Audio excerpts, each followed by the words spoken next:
জোনাবৰ হাতত কোটি কোটি টকা টকা গণি গণি শেষ কৰিব নোৱাৰিব আপুনি জোনাবে ক'ত পালে ইমান টকা এই নোটসমূহলৈ চাওক 2000 টকীয়া 500 টকীয়া 200 টকীয়া নোটৰ বান্দিলে বান্দিল নোটৰ কাষত আৰক্ষীৰ সৈতে থিয় হৈ আছে এইজন জোনাব নাম শাহিনুৰ ইছলাম ঘৰ চাপৰৰ ধীৰঘাটত জোনাব শাহিনুৰক লগত লৈ আৰক্ষীয়ে বিভিন্ন ঠাইত অভিযান চলাই এই নোটসমূহ উদ্ধাৰ কৰিছে আৰক্ষীয়ে জব্দ কৰা এইসমূহ নকল টকা দৰাচলতে নামনি অসমৰ বিভিন্ন প্ৰান্তত বৰ্তমান নকল টকাৰ পৰিভৰ ঘটিছে একাংশ দুষ্ট চক্ৰই জাল নোটেৰে লুণ্ঠন চলাই আছে সাধাৰণ ৰাইজক আৰু এক গোপন সূত্ৰৰ পম খেলি চাপৰ আৰক্ষী থানাৰ ভাৰপ্ৰাপ্ত বিষয়া দীপজ্যোতি ইংতি আৰু চাপৰ চক্ৰ আৰক্ষী বিষয়াৰ নেতৃত্বত এটা দলে নিশা চাপৰৰ ধীৰঘাটত বৰঘোলাত অভিযান চলায় আৰু এই অভিযানতে বৰঘোলাৰ পৰা 2 কোটি টকাৰ জাল নোট উদ্ধাৰ কৰে জাল নোটখিনি 7 লাখ টকাত বিক্ৰীৰ যোজা চলিছিল কিন্তু দিন বেয়া আছিল বিক্ৰীৰ পূৰ্বে আৰক্ষীয়ে জব্দ কৰিবলৈ সক্ষম হয় জাল নোটখিনি আৰক্ষীয়ে আটক কৰে জোনাব শাহিনুৰ ইছলামক আৰক্ষীৰ তদন্তত হয়তো আৰু জাল নোট উদ্ধাৰ কৰিবলৈ সক্ষম হ'ব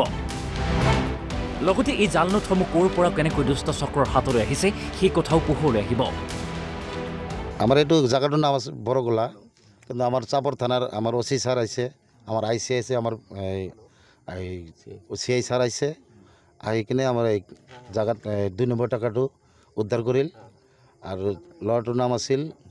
শাহিনুৰ দীৰ্ঘাট শাহিনুৰ ইছলাম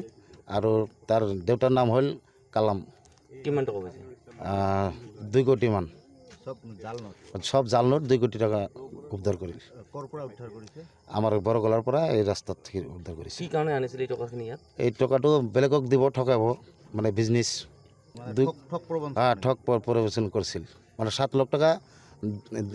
মানে দি মানে 2 কোটি টাকা ল'ব আর কি এনেকুৱা একটা চাল কৰিছিল পিছত কোনে ধৰিলে আমাৰ চাপৰ থানাৰ ওসি ধৰিছে আমাৰ আইসি স্যাৰ আমাৰ সিআই স্যাৰ বৰগোলাৰ লগতে ৰাইজ আছিল চাপৰৰ পৰা খনিন্দ কলিতা অসম লাইভ 24